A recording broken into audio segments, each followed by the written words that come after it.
Hello, welcome to the Star Wars Stuff Podcast, where we talk about all things Star Wars. My name is James. And I am Joseph. And yes, sadly, David is not here today. So you're going to have to listen to us talk. But I feel like more people like you than they like me, so I think this is... I don't know. And I think they like you more than they like David and myself, so I think... that can't possibly be true. So this week in the world of Star Wars, on Friday... Solo came out, digital download. I don't know how many notifications I got. I didn't realize how many things I was following, online, to where it was like I got Star Wars tells me, the Star Wars app tells me. Yes. I even think Disney sent me. Oh, Disney sent you something? Disney sent me the something. Star Wars I bought it through Apple iTunes, so it took a long time for it to come out. I was getting frustrated because I was expecting it to come out around 11 our time. Well, I got a notification on 11 saying it was ready. Must be nice. I didn't get one until 11:45. And I'm sitting there. I'm like literally on my Apple TV going, all right, when this episode's over, it'll be up and I can watch it. And then it never came up. And so finally, like right before I go to bed, it's like 11:45, 11:50, and I get the notification. I'm like, too late to watch it now, man. So my phone went off first, then it downloaded to my Apple TV right away, and then it told me on my watch that I had it. So I had 3 in a row just be like ding ding ding. And then this morning my Star Wars app was like, hey, guess what's available now? It was like, buckle up for Star Wars. I was like, heck yes. I was like, yeah, man. Yeah, so it was everywhere for me, and so I was pretty excited. Pretty cool. We were supposed to watch it today, but since David's not here, we're not gonna watch it without him. Two-man commentary doesn't seem like it would flow too well, especially for people that didn't work on the movie. I think if one of us had some sort of a... Agreed. It would be better. But and plus, did you ever hear David's podcast where he did about Solo? Yes. Like he was talking about things I never even like. Yeah, it was. I was like, okay, cool. So I would want him to be here for that, because he'd probably point stuff out to us that we. He knows all sorts of weird behind the scenes stuff. I don't know how he. Because I thought I did. Yeah. Until I met David, that I was like, wait, I don't know anything about the behind the scenes stuff. Well, and my thing is, I've always been into the lore of the world more than how they put it on the screen. I'm just hey, they put it on the screen. Awesome. I'm going to go watch it now. When I hear all that stuff, I'm like, that's insane that they, during the Battle of Hoth, where they had Luke run out of the hotel and stuff. I had never heard that before. Yeah, it was cold. It was really cold. Yeah, I was just like, okay. So there's this picture. I sent it to y'all. It's the picture that's going around where it's like guy in pink shorts was the sound guy for A New Hope. And yes, it's a funny picture. But if you look at that picture really closely, you see George Lucas in the bottom the bottom right corner. Yeah, and he just has his hands on his head. And you can just tell he's like, oh my gosh, this is not... What have I got myself into? What have I gotten myself into? Because, we've all heard reports about how difficult that production was. But in that picture, you're like, geez, that was... This dude is stressed out. No wonder he's all gray by the time the prequels roll around. Exactly. And my friend, Ryan Love, who's going to be a great director one day, I want to say. Ryan Love is going to win Best Director one day at the Oscars. He's an aspiring filmmaker, such as myself. And I sent him the picture. And I told him a little bit what happened. And he was like, I didn't know the production was that difficult. I was like, dude, it was... Star Wars should never have been Star Wars. Like, it's... I just love hearing the quotes from the people that were acting in it. And they were like, we honestly didn't know what the hell we were making. It could have been anything. Yeah, and then plus of how easily that movie could have just been trash. Yeah. It could have just been another science fiction movie that came out, but... Yeah. I mean, luckily... George's wife caught it in the edit and was like, let's change some stuff around to where it thank God actually flows and makes sense, because otherwise we wouldn't have anything to talk about right now. We would not be talking about Star Wars at all right now. So this week I heard something really cool from Ray Park. Okay. Saying, he didn't tell me personally, you know what I mean? Like, I don't believe you. I know you've got that guy's digits. Oh yeah, he calls me up sometimes. Well, no, he was talking about... apparently he sat next to Ewan McGregor during the Solo premiere. Really? Either he was sitting next to him or like a seat away from him, and that whenever Maul came up, he was like hitting him, and he was like, oh my, like he was like super excited that he was in the movie, to where Ray Park was like, I didn't even get to see the moment because Ewan McGregor was just hitting me the whole time, like, oh my god, gosh! Like, why didn't you tell me you were gonna be in this movie? That's amazing. I hadn't heard that. I hadn't heard that either. I was like, that's awesome. That's really cool. And I think that's exciting. That Ewan McGregor was just as jazzed and fanboyed out as much as anybody. Do you think Ewan McGregor kept up with what his character did in all of the animated stuff? I'm sure he did. I mean, at least he tangentially knows it. No, I think of Ewan McGregor as big as a fan as we are. Yeah, like hearing him talk about it and like hearing how far back Star Wars goes with him to like. That's one of the first movies he ever saw because his uncle was in the movie. Yeah. So it's like, of course, like I see him as just. So yeah, I think he knows. I think he knows everything, and I think he's dying just to do another movie. Yeah, like I just picture him like sitting with his kids watching Rebels and being like, "There I am." Like that was me. That's me when I get older. That's crazy. They're talking about me right now. Yeah. But I see him as just a huge fan, a huge nerd, and apparently that movie's like they're not even talking about an Obi-Wan movie. Like it's ridiculous. Like I don't understand. And like what David says, it seems like a slam dunk for Lucasfilm and Disney to do. Yeah, an Obi-Wan standalone film with Ewan McGregor playing Obi-Wan. I mean, I'd be there in a heartbeat. For me, I don't know what that movie could be about because he spent 20 years on Tatooine watching after Luke. Mm-hmm. That's as far as we know, as far as lore goes.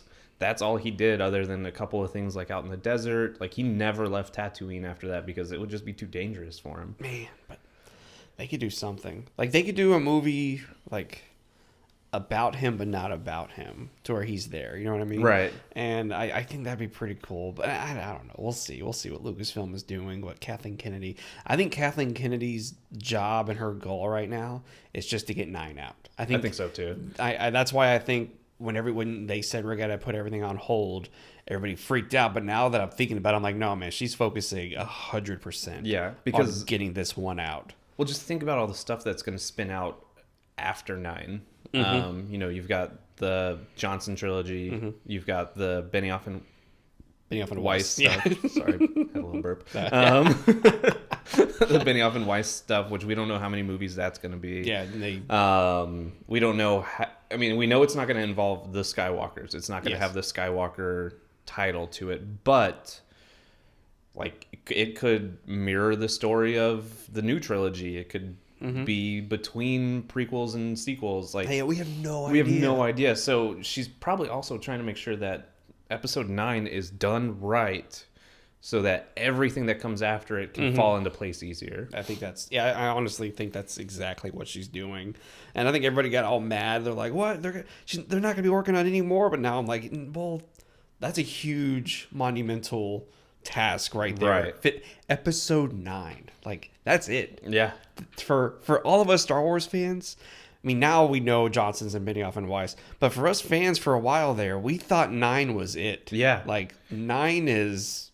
That's it. We're done. Well, and it was like Rogue One and the Solo movie were just like sprinkles on the top of our sundae, basically. Yeah, it was all bonus stuff that we were getting to complement what we already knew and what we were going to find out. Exactly. So for a lot of us, 9 seemed like the ultimate goal. Once 9 comes out, Star Wars is over. We'll get little bits, little like Solos and Rogue Ones here.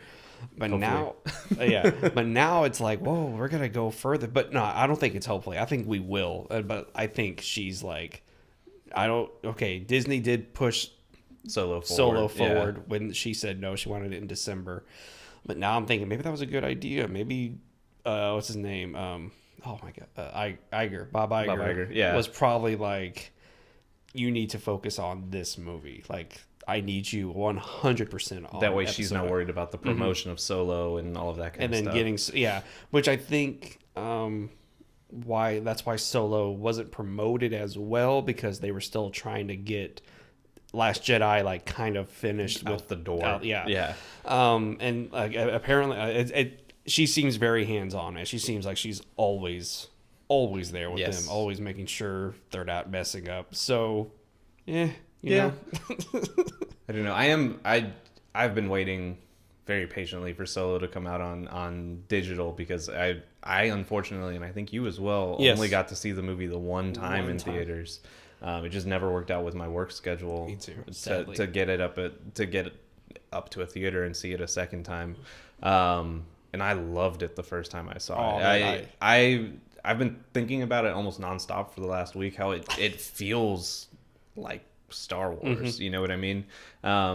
That's the one complaint that I sort of have about The Last Jedi, is it doesn't feel like Star Wars. You know what I mean? My brother Matt, he said the same thing to me. He said it doesn't feel like Star Wars. And I started thinking, you're right. It doesn't. It really, and I'll admit that 100%. It feels like a different movie. Right.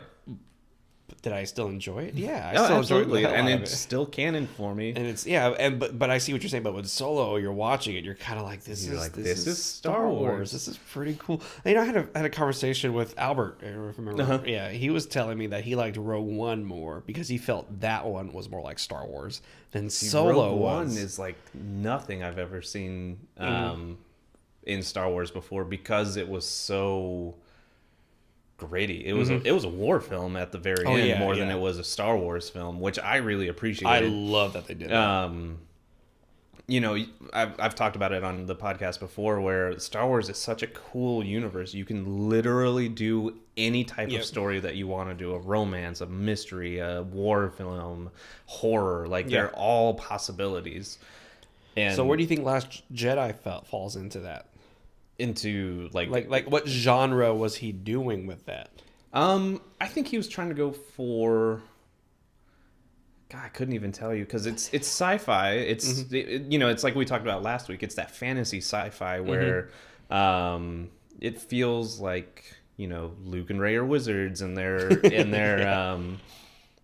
they're fighting bad, the dark armies and all of this kind of stuff. It feels like that still, but it's got like a weird, like, ethereal plane to it, if that makes any sense. Okay. A lot of the stuff that was happening between Rey and Kylo Ren was kind of, it was more thinky than most Star Wars things are. I think that's what it was he was going for layer upon layer, right, in a Star Wars film, whereas the other ones, they were kind of, Lucas is a fantastic writer. Look at the prequels. He actually wrote a fantastic movie each time, where I'm not going to say it was one dimensional, but he pretty much had this is the story I need to tell. Right. We know this is what's going to happen to Anakin. We know he's going to be conflicted. We already know this. And so he could just hint at it and we'd be like, oh my gosh, yeah, there he is, conflicted. And then whereas Johnson was like, okay, let's go deep into each of these characters and let's really figure out like what is really happening and what this character needs to go through to get to the end of the film. And that's where a lot of people didn't like. So maybe it was more, it doesn't fit into that typical sci-fi genre because it was more of a character study of Rey, of Kylo Ren, of Luke. Yes. And just really getting into their psyche and figuring out why they make the decisions they make and things like that. So I think maybe I think we just figured it out, for me at least, like, that it was more of a character study of these three characters in particular, to figure out what makes them tick and why they made why they made the decisions they did, and how that's affecting everything. Yeah, and it was kind of, there was like a mystery suspense element to it, where it was like, did Luke try to murder his nephew? Yes, that was did he not great. Try to do it? It wasn't something you expect out of Star Wars. Exactly. And I think that's where a lot of people got turned off, was that they were like, that's not how it's supposed to happen. And that's what Johnson was going for, though, in my opinion. Like, I think he did what he said he was going to do, where it was like, this isn't going to be like any Star Wars you've ever seen before. And it wasn't. And it wasn't at all. And like you said, it didn't feel like Star Wars. But I've gone back elements where my heart gets those flutters the same, like the Battle of Crate, the battle in the throne room, things like that, where you're just like, man, lightsabers, lasers, I'm into it. But I'll let you go. I haven't interrupted you. Sorry. No, you're good. I was thinking the other day, I went back and rewatched Last Jedi, and I when I first watched it, I did not like Holdo. I did not like it. The first time I watched it, I didn't like her. I was really annoyed with her, and plus I love Laura Dern, and so I was like, why did they do this with Laura Dern? This makes no sense whatsoever. And then I watched it again, and I watched the beginning of the movie, and I'm like, holy crap. Poe killed hundreds and hundreds of people at the beginning of this movie. And then when she says, you know, you were demoted, that's the last thing she did to you, Leia did. Yeah. And then she says, I know exactly the type of person you are. You're this, which is exactly what we don't need right now. Yep. And I was like, holy crap, it all makes sense now. Like, I don't know, for some reason it didn't hit me that she's not telling him because she doesn't trust him at all. Right. Because he completely went against what General Leia said. Well, and she's also at the same time saying there's a time and a place for the character that you are right now, for your frame of mind. And this is not that time. Your frame of mind is let's sacrifice everything to get the outcome that we need to get. Yeah. But if we sacrifice everything, we have nothing to rebuild Exactly. from. And so the fact that he went through all of their bombers. Yes, every single bomber. Most of their A-Wings, like... It was nuts. I was like, he killed all the... Like, I don't know how many troopers there are in each bomber, but Well, it looked like they were manned by two people, the bomber themselves and the pilot. No, it's three. It's the bomber, the gunner on the bottom. Oh, that's true. And then the pilot. pilot. So there's three people. There's at least three in each one. I mean, or two, depending on the co-pilot, but they all died. Yeah. Because Poe didn't listen. Because Poe kept going. Because Poe was like, this is a chance to take out a big old ship. But it wasn't worth it. No, because then there came 3 bigger ships. it was so... And then I think that's what Johnson was showing was, yeah, you took down that ship, but look what else you're up against. And that, if you think about it in the scheme of things, that didn't accomplish anything. When Johnson did this thing for me where he took the heroes of the first movie... and made them dicks. Yeah. Like, not necessarily dicks, but took some of he really magnified their flaws. Yes. Poe, we've already discussed that. Finn, where he was talking about how, Finn wasn't in it for the rebellion. He was in it for his friend Rey. Yes. And that's it. That's all Finn cared about at the beginning of that movie. Which is crazy, because the whole time I'm watching the Force Awakens... I'm thinking toward the end of the movie, Finn is like... Rebellion through and through. But when you think about The Force Awakens, the only reason he wanted that planet to explode was because this one girl finally showed him a modicum of respect. Like, it's like, hey, you're a cool dude. Like, you deserve to not be a stormtrooper. Exactly. And it was like... The Last Jedi starts. What's the first thing he yells when he wakes up? Rey. Where's Rey? Yeah. He says, Rey! And then the first thing he asks... Where's Rey? He doesn't give a... I'm part of my language, but he doesn't care about the Resistance at all. Now we're going to get that parental advisory. I know. Tag. I'm sorry. James. I'm sorry. But it's true. He doesn't care at all about the Resistance. No. And, okay, so... Dang it, I hate it when I call it the Rebellion because it's the Resistance. But what's really cool is Luke renames it the Rebellion. Yes. I was like, yes, Luke, get it. But he did the same thing. So he did it with Poe. He did it with Finn. He didn't entirely do it with Rey, but he did kind of make you question her motives, if that makes any sense. Yeah, it's very true. And he did it big time with Luke. I think he needed to do that with Luke. Because I think about what The Last Jedi was to all of us, like before the movie came out. What was going to happen with Luke when he took that lightsaber? Like, all this stuff was going through our heads. And it was so symbolic where he just tossed it. He just tossed it. And that was... Johnson saying, hey, all those theories you had, just toss it right out the window. They all wrong, bro. They're all wrong. And so I was talking to our good friend, Albert. I got to work with him the other day. Like, cool. Yeah, I was like, hey, you're here. Let's talk about Star Wars. Let's talk about... And we did. We just said it. And his wife had told me, we do not like The Last Jedi. Interesting. We don't like it. I was like, why? And then so he told me, he says, what's up with Snoke? Why did that was so he was built up so much, and I was like, whoa. I was like, he wasn't even built up that much. He was in 2 scenes in one movie. Yes, and I said, and that was it. We built up Snoke. If you really think about it, Johnson and Abrams didn't say anything about Snoke. To them, Snoke was just a means to an end for Kylo Ren. They needed just this character for this part and they get to the end. I don't think they really had this crazy... It's obvious now. They didn't think anything of it. And it's obvious if you really watch The Force Awakens, Snoke is in there a little bit. They talk about him a little bit, but it's mostly about Kylo. It's mostly about what's going on with Kylo Ren. And then you watch The Last Jedi, and then you figure out, that's what was going on. The fans are what made Snoke something. Yeah. If you really think about it, not them. They didn't want anything with Snoke. What else was there that he said? I know I'm just going through picking on him. He's a great guy. He's a wonderful man. And he always. It's interesting. He's one of those Star Wars fans where most of the time he says something, you may not even necessarily agree with what he says, but he's so passionate about it because it's Star Wars. It's one of those things where you just want to have a conversation with him about it because you're curious what he thinks. Yes. Oh, yeah. Hold on. Yeah, we're good. One of the things that hold on, I'll pause it. But yeah, one thing that he was telling me. Oh, and also Albert has an Imperial tattoo and a Rebellion tattoo. And I made a joke. I was like, "You want to like scratch those off?" He goes, "Yeah." Now after the Last Jedi, I just want to scratch. I think he was just messing with me. Yeah, I'm sure he was messing. But one of the things he said, and it's one of the things that when I watched it, I'm not gonna lie. Okay, I love the Last Jedi, but I was turned off by a couple of things throughout the movie. But I still love the movie overall. Right. One of the things I was turned off by was Rose's kiss. And Rose not, and Finn not dying. Because even when I first watched it, I was kind of like, they're going to kill Finn. And then he doesn't die. And I was kind of like, oh, okay, that was kind of lame. You wanted Finn to go out? The way it was building up, I felt... You expected him to die. This is how he's... If he's going to die, this is how they're going to one off. If he dies, he dies. Yeah, exactly. And then when she kissed him, I was kind of like, what? I don't get it. That was weird.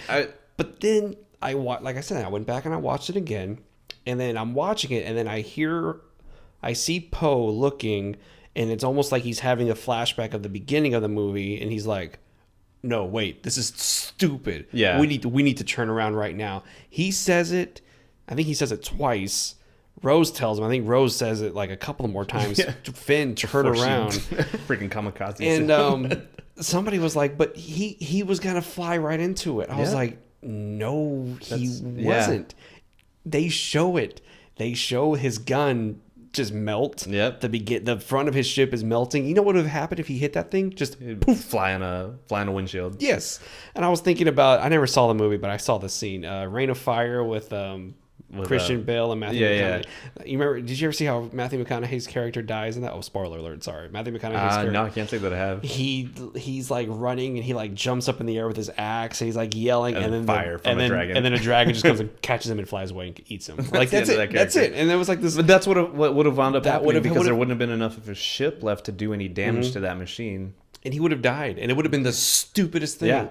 And I think Johnson would have done it the way it was supposed to happen, which is he's flying, it's that heroic moment, and then just poof. Yep. And the crowd's just like, oh. and then the crowd would be like, that was dumb of Finn. Mm-hmm. Why did Finn think he could do exactly? There was no way. And instead they took out all their hate and anger on Rose. On Rose for stopping him. Yeah. And it's like, no, she saved him. And she says, I saved you, dummy. Like, seriously, like, what did you think you were going to do? Yeah. Like, what did you... Like, it's almost like him going up against Kylo Ren with a lightsaber. We're all like, oh, man, this is pretty. And then he's holding his own. He's holding. And the moment Kylo Ren turns it on, it's like, dude, you weren't holding your own. Yeah, I was letting you. Yeah, I was baiting you, man. He was just letting you, like, hey, I'll mess with you a little bit. Yeah. And then, boom, done. So there's so many things that he did with The Last Jedi. Johnson did with The Last Jedi that we weren't expecting. Mm-hmm. But I feel, like I've said over and over again, it was absolutely necessary for the saga for that to happen. Like, I felt like it was nuts. But I felt like it was necessary.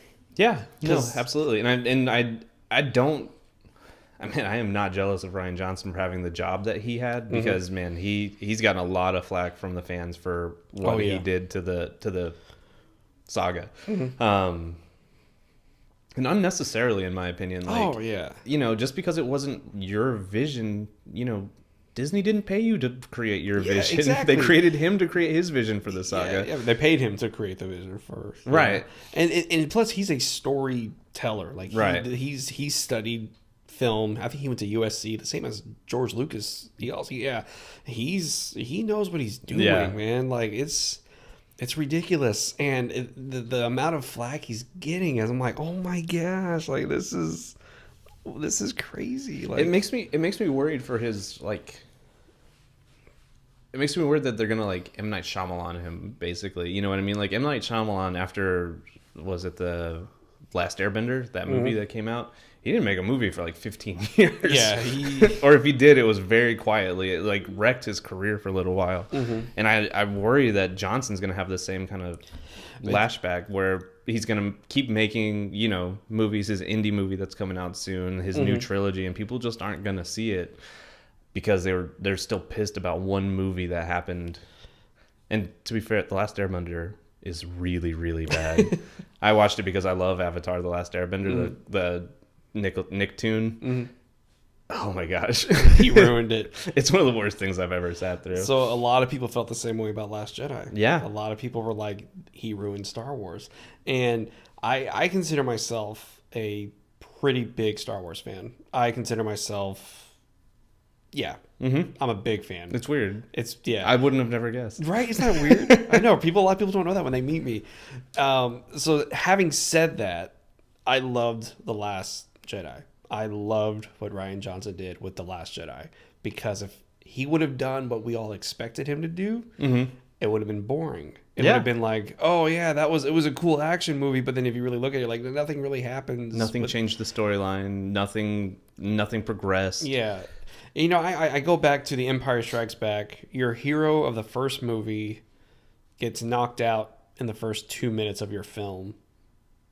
Yeah. And you're like, and then interesting. For some odd reason, people were, now I think all it is with Empire Strikes Back is that we know Return of the Jedi is after that. Right. So nobody yells at Empire Strikes Back anymore because we know, oh, the 6th movie's there. We can just always watch Return of the Jedi. It's gonna be they save the day. It's wonderful.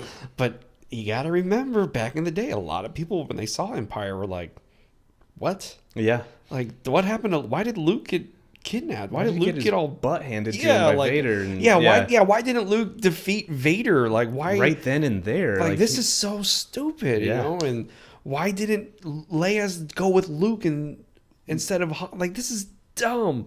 But then it's like, nobody has that argument because we know that there's Return of the Jedi, and the Ewoks are going to take care of everything. Ewoks are going to take care of everything. See, nobody had that hindsight. Nobody ever expects the tiny furry guys to fix all the problems. Oh my gosh! If Abrams does that in 9, I'm going to be so pissed off. I'm going to be so overjoyed. I'm going to be so pissed off if he does that. Which I think after 9, I mean after 8, I think that's why I think Abrams is going to do like. I think he's gonna. I don't know, man. I think he has like a whole, playground to play with. Like he's just gonna be like, here I go. Yeah, this is the movie. We're all gonna be like, what the hell? I think it's gonna be something pretty great. But yeah, what I really want to do is I really want to have a big debate with on The Last Jedi with David. Like one day, I just want David and I to go at I feel like I could moderate because I do really enjoy The Last Jedi, but I don't disagree with a lot of the criticisms. Oh no, I read the criticisms and I go, okay, I see that, but then I read some of them, I'm like, you're just being stupid. You're just whining. Right? Yeah, that's not even close to being. Yeah. Well, and the other thing that bugs me about, because we were talking about Snoke, I'm going to bring it back to Snoke for a little bit. I wish there was more backstory for Snoke. How did he get to the position of power he was in? They explain in some of the books the Empire goes out to unknown space, and then the First Order comes back and starts infiltrating things.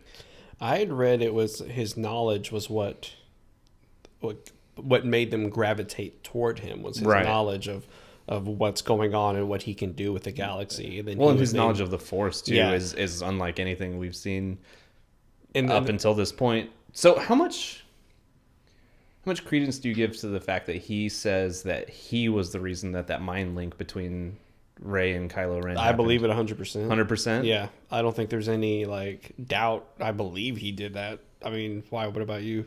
I don't know, because it always kind of played weird to me because he's not in any of those visions. He's not in the background of Kylo Ren when he's having these visions. And the first couple of times it happens, Kylo Ren's like, what the hell is happening? You know what I mean? If you were going to do that with your apprentice, wouldn't you fill them in a little bit? I don't believe that at all. I think he did it on purpose. I think he wanted to see what would happen with Kylo Ren.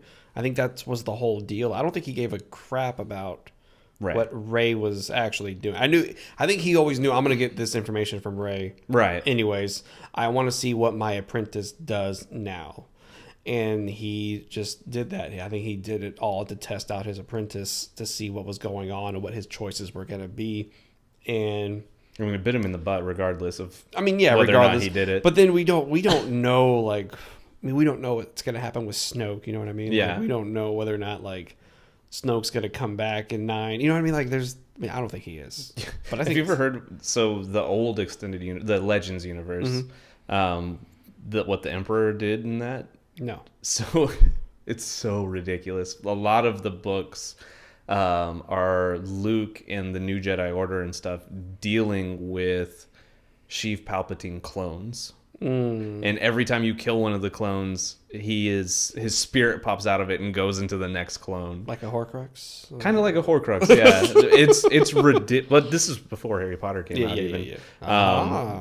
Yeah. Where are you getting your ideas from, JK? Yeah, what is up, man? No, I'm just kidding. But yeah, he would just go from one clone to another, and eventually, I think they found where the clone factory was or something along those lines.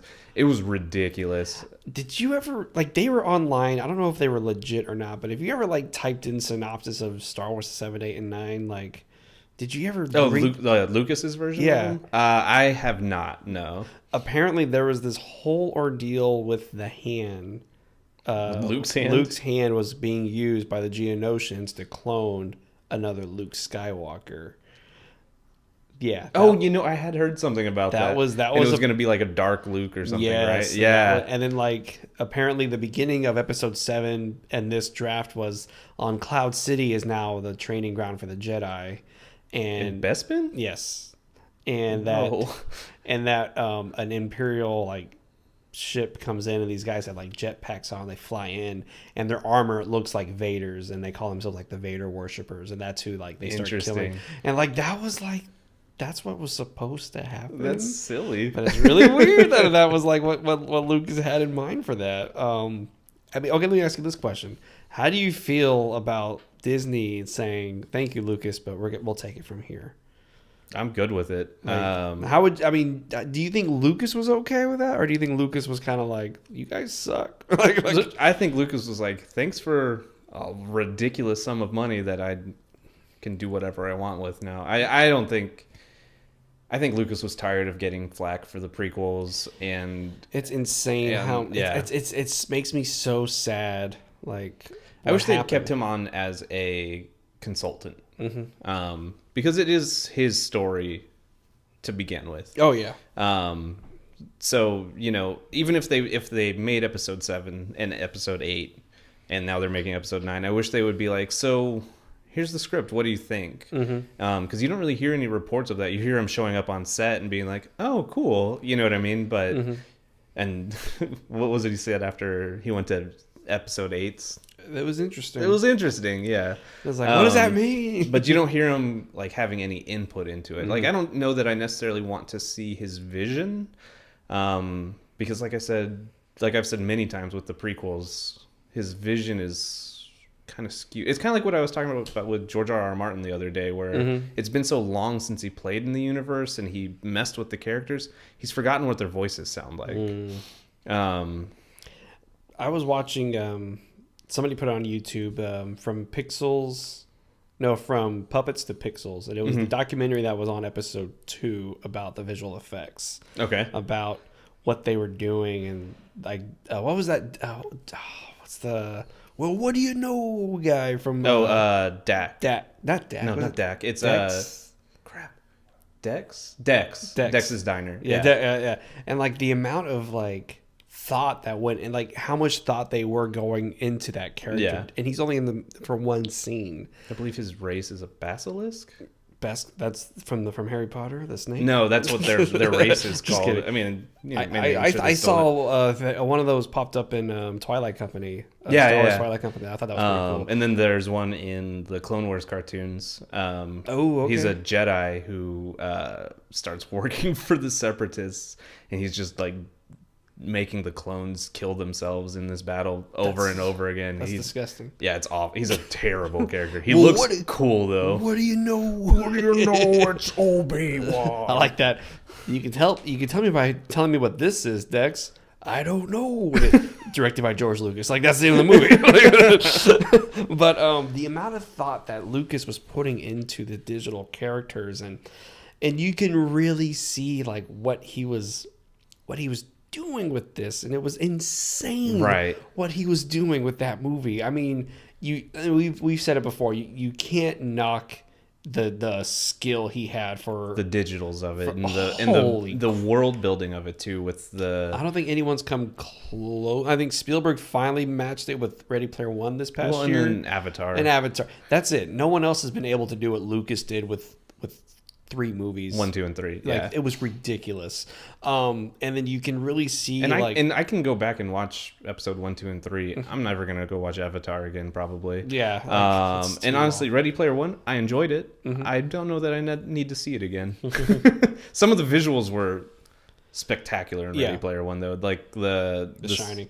Yeah, the Shining scene, the race car scene is Yep. pretty great. The scene where the creator of the Oasis, Halliday, when he's talking to the main guy's avatar, and you're like, is he CG right now, or is he actually acting? Oh my gosh, some of that stuff I was like, this is incredible. And all of that is thanks to George Lucas. Doing episode 1 and Attack episode 2 of the Clones, I think, was the huge. A lot of people consider Phantom Menace like a big moment, right? But if you really think about what happened with digital effects, it was Attack of the Clones that really shot everything.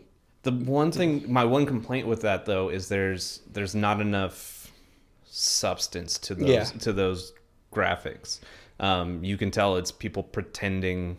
I showed my fiance the scene where Anakin and Padme are eating, and he brings the fake fruit over and pretends to cut fruit. Like, you can tell if there was no computer graphics there's clearly they're not working with fruit at all. And then he like puts the slice back to her, and she like stabs it all awkwardly into the air, and then takes a big old fake bite out of it, and the bite doesn't match the amount that she would have actually taken off. And it was like, he went crazy there, but he was trying to do something that had never been done before, so much respect to him, but they need to blend the visuals with substance. You just shouldn't shoot a movie with real actors and a bajillion blue screens, or green screens in this case. It was green screens. But that's one thing I think that Abrams did with The Force Awakens, where the opening shot, you see the planet, you see the ship come up through and cover the planet, which was really great.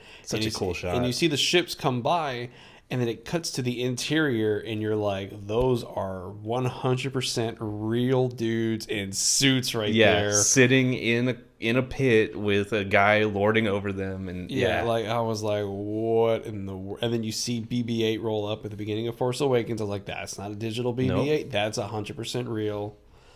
What's happening? You just have to figure it. It's a balance between digitals and practicals. And I think Abrams heard the cry of the people. Yeah. I think Abrams was like, all right, let's... But one thing I like that Abrams says is, even though we did a lot of things in this movie, there's a ton of visual effects in The Force Awakens. There are. Of course there is. Because there's insane amounts of visual effects. Because you can't fly an X-Wing in real life. You just can't do it. No. You can't blow up a planet in real life, and it just doesn't happen normally. Exactly. And you can record it. But one thing that I think what George Lucas was doing was he wanted to have no boundaries with the prequels, which he didn't. But the problem with those boundaries were like, there's the limit. Yeah, and he way passed it up. Yeah, he was like really passing up the limit. 2, I've said it before, the graphics in episode 1 are better than episode 2. Mm-hmm. Episode 2, you watch it now, you might as well be watching the Clone Wars, the cartoon. And then plus the amount of time that was spent on episode 1 was ridiculous. Like, that movie had to be perfect.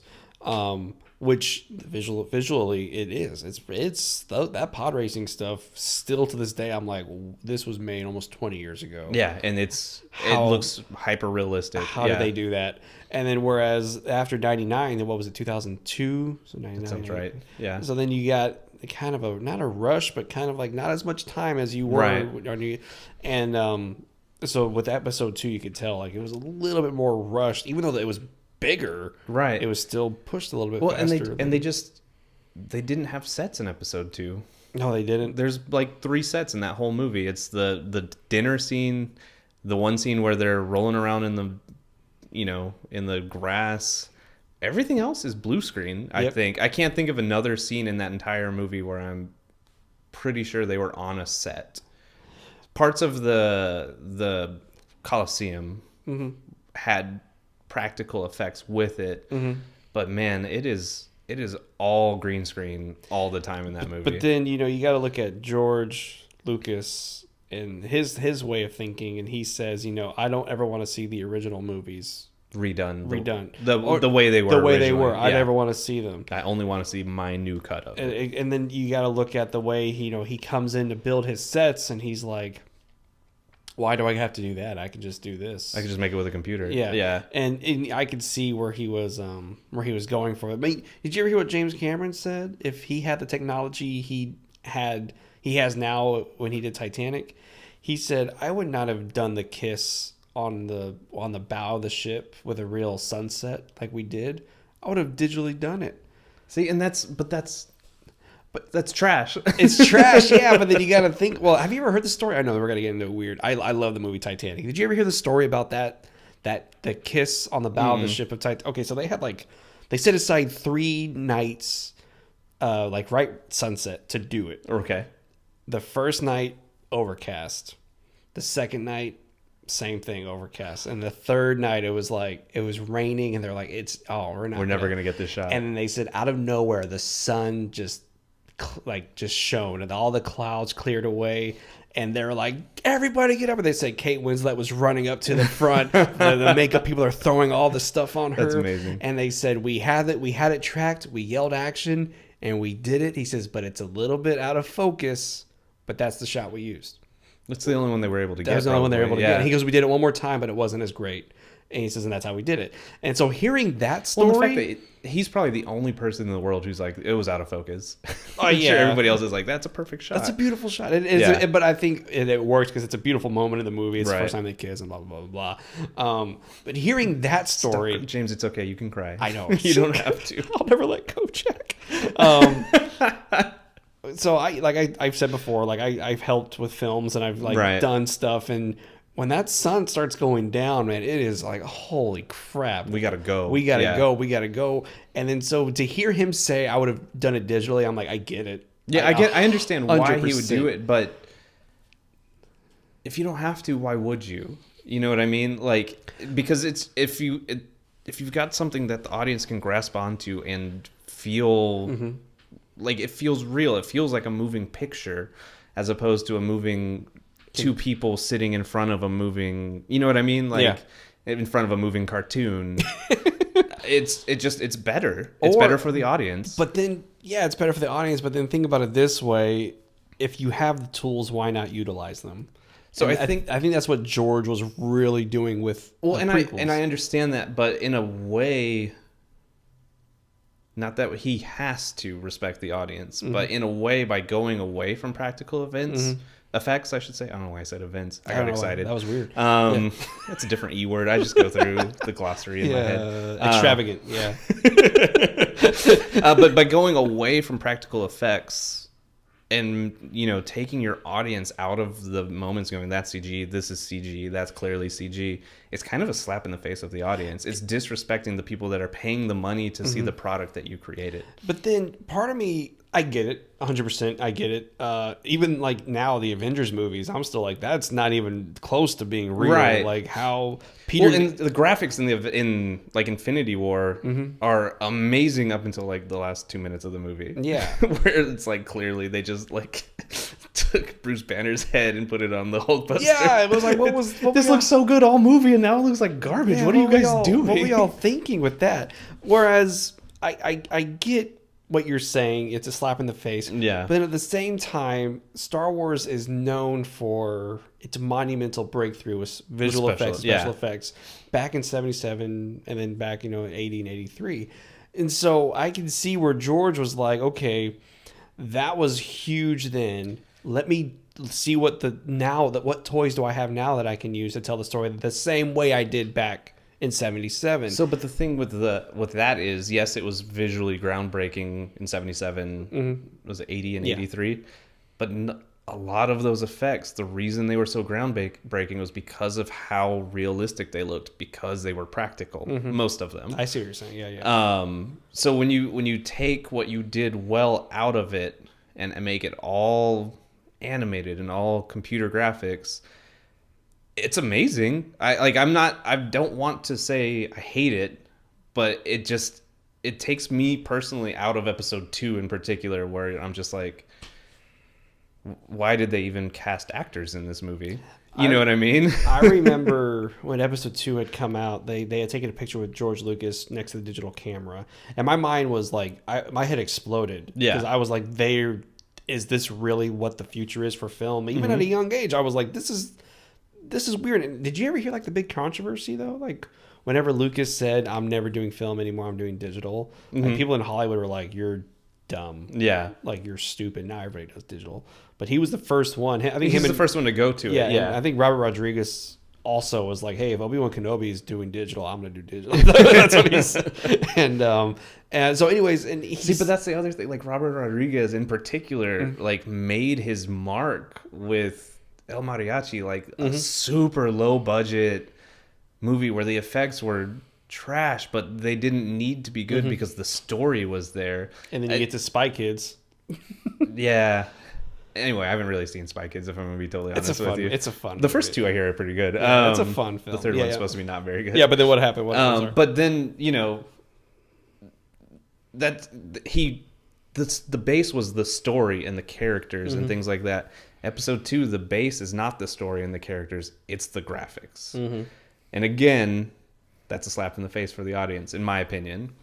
Yeah, I can see what you mean, but I don't know, man. Like he did pour a lot into each of those movies. No, I don't want to take away from anything he did, but I'm just saying my reason for not liking episode 2 very much is because of there's nothing to hold on to realistically. Yeah, true. I remember they were like digital cameras.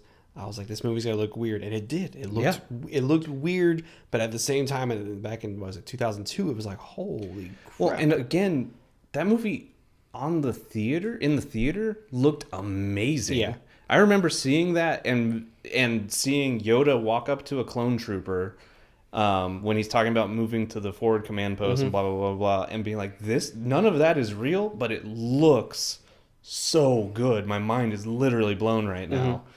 And then I got home and I threw on the DVD and I was like, this does not look as good as it did in the theater. There was the one shot in the movie that I was like, this doesn't look great. It's the shot where Anakin jumps into the speeder at the beginning of the movie and he reverses back. Why does he reverse? And then he flies forward. The fact just how weird it looked, because it's really Hayden Christensen is sitting in that. But nothing is real around him, and they pull it back. That was the only part that bothered me the whole time when I first watched the movie. In theater, I was like, that was bizarre. But I loved the fight. I loved the right in theaters. I loved that movie, but it wasn't until I got home and I was just like, dude, this does not look. I don't know. Maybe I'm watching it on the wrong setting on my TV or something.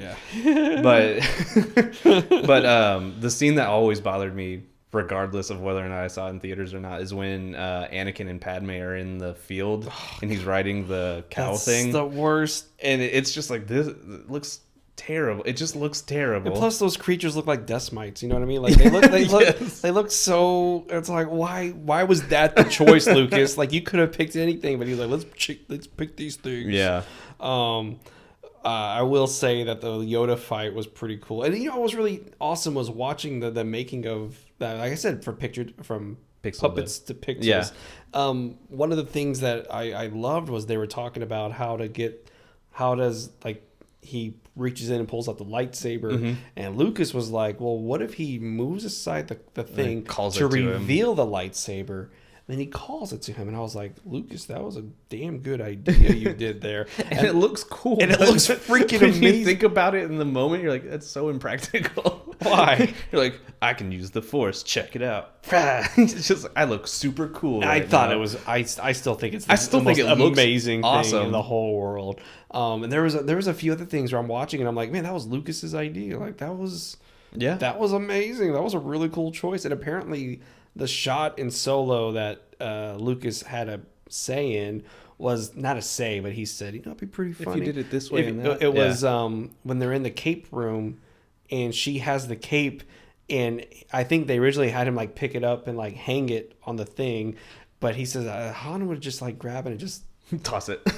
and then Alden Ehrenreich said that when they did that, he said George Lucas acted out that scene. That's funny. And he says for a second, I was like, Han Solo came from him. He says, Han was in your brain at some point. I could tell right there that you were Han Solo, because he says Harrison Ford has said that, it was George's idea for Han Solo. Like it was George's, like everything I did was his idea for what Han Solo was supposed to do.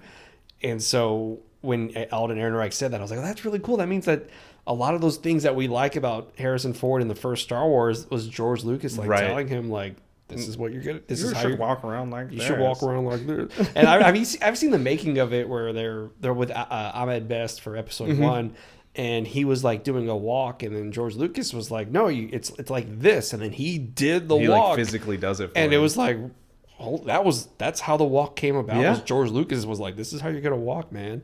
And I think a lot of people don't realize that with George, with the making of all of these movies, was like, yeah, we hear these stories where he was kind of like not standoffish, but like he let the actors do their thing, really. But then he also was like, he kind of was the maker of it all. Well, I wonder if maybe he like, because episode 1, 2, and 3, he had like names in those movies. Yes, you know what I mean. In 4, 5, and 6, those people didn't like.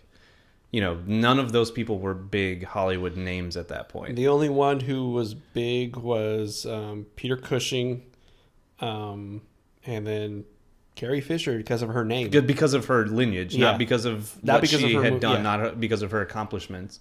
So I wonder if he was like, look, you kids don't know what you're doing. I made a handful of movies at this point. I know what I'm doing. Yeah. And so when he gets on there with Ewan McGregor and Natalie Portman and Liam Neeson. Jeez. That cast is insane, by the way. That cast, I don't know. No, we said it the other week. Nobody really realizes how huge that cast was. And Samuel L. Jackson and Frank Oz, and I mean, he'd already worked with Frank, but and then you had Ian McDiarmid come back as the Emperor and all of that kind of stuff. But when you think about it, I wonder if he was like intimidated by their resumes. Oh, okay, I see. Because Natalie Portman was already Natalie Portman at that time. She already had been in a ton of movies. I mean, Leon the Professional alone. And plus, she was huge on Broadway at that point. Like, she was big on Broadway. Interesting. Because, sorry, go on. No, you're okay. And then Ewan McGregor had already been... Trainspotting and a few other movies. But, like, critically acclaimed movies that were talking about how great of an actor he is.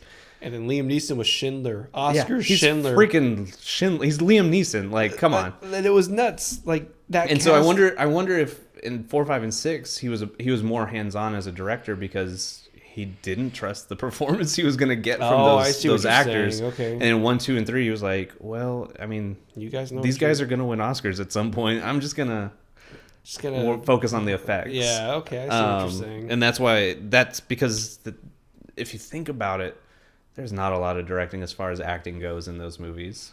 It's also crazy he's got Keira Knightley as an extra. Yeah, Keira Knightley was like a strong extra in that movie, but an extra. Sofia Coppola was also one of the handmaids. The handmaids, really. And I think even Roman Coppola, which is Coppola's son, was also one of the officers. That's insane. It's like you have all of these people who are huge. I mean, it's the same thing as putting like Prince William and Prince Harry in stormtrooper outfits, and Daniel Craig as a stormtrooper. Like, yeah, like that was. You know the story about that cameo, right? The Daniel Craig cameo. Daniel Craig cameo. They were filming. They were filming Spectre, like that's and Elstree, right? Studios. And Pinewood Studios, sorry. Pinewood, yeah. Elstree is like, I think, the city where it is. Maybe, I don't know. I might be wrong. We don't live in England. Pinewood Studios was where they were filming, and that he, on lunch break of Spectre, like, only he and Abrams and, like, I think somebody else knew about it.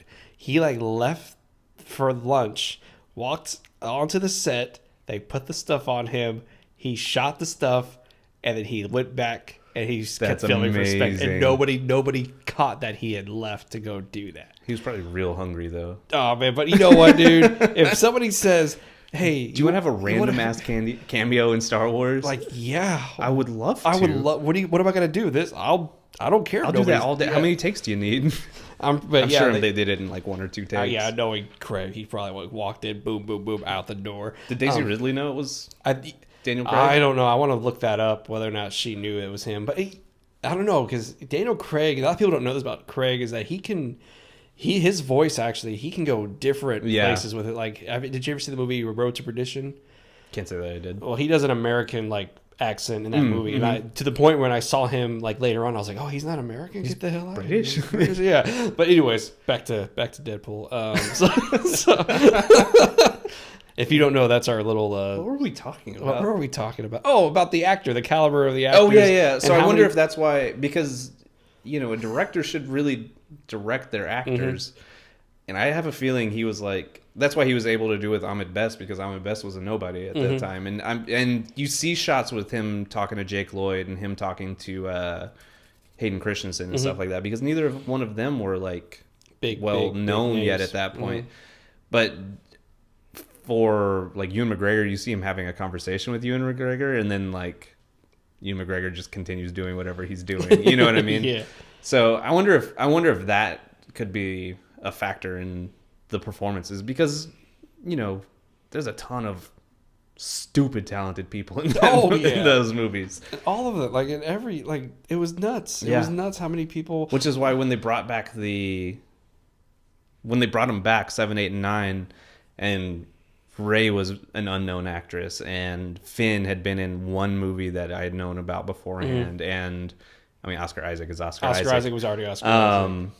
I was excited because the two leads don't have a huge resume. Yes, and especially Rey. Like Rey had no. She was in like a commercial, I think. Yeah, and it was like who? And Finn, of course, Attack the Block. Is so awesome, but that character is not Finn. Yes, that character is very the opposite of Finn. I like that Abrams kind of went for that, and I know that Coppola had told Lucas to go for unknowns, but Lucas still casted people who were known but weren't big, crazy big. Whereas Mark Hamill had done TV shows, Harrison Ford had done, I think American Graffiti and may have been like his a very first. Small role in American Graffiti, right? And then Carrie Fisher was Carrie Fisher, right? And so it was like he casted these people, and Coppola was like, "You should have gone for the stage." I think that's what he told him. You should have gone for stage and other right? Not what you've done. And did you ever hear what Alan Ladd Jr. said? Alan Ladd Jr. was the only person at Fox who trusted George Lucas. No, he trusted George Lucas. He didn't trust the story. Right. He was like, I would have lied if I told you I think Mark Hamill's a great choice, or that Harrison Ford would be a great Han Solo. He says, I'd be lying to you, but I trust George Lucas to make the right call. But he was saying amazing. I didn't think it was going to be a good cast. I was like, holy crap. I'm glad that So the story goes with Alan Ladd Jr. was that he was a fan of George Lucas. He had seen THX 1138 and American Graffiti, and he was like, this kid has something. And he went up to him and said, if whatever you're going to do next, I want to be there to help you. I got this thing called Star Wars I want to do. And he was like, oh, crap. Oh man, I opened my mouth too soon. I'll do the next thing that you want to do. But he risked his neck big time for that. If you ever watch what happened, each meeting they'd had about the movie, he would have to go in there and give a report about it. And the executives there called it that space movie. We've heard enough about George Lucas in that space movie.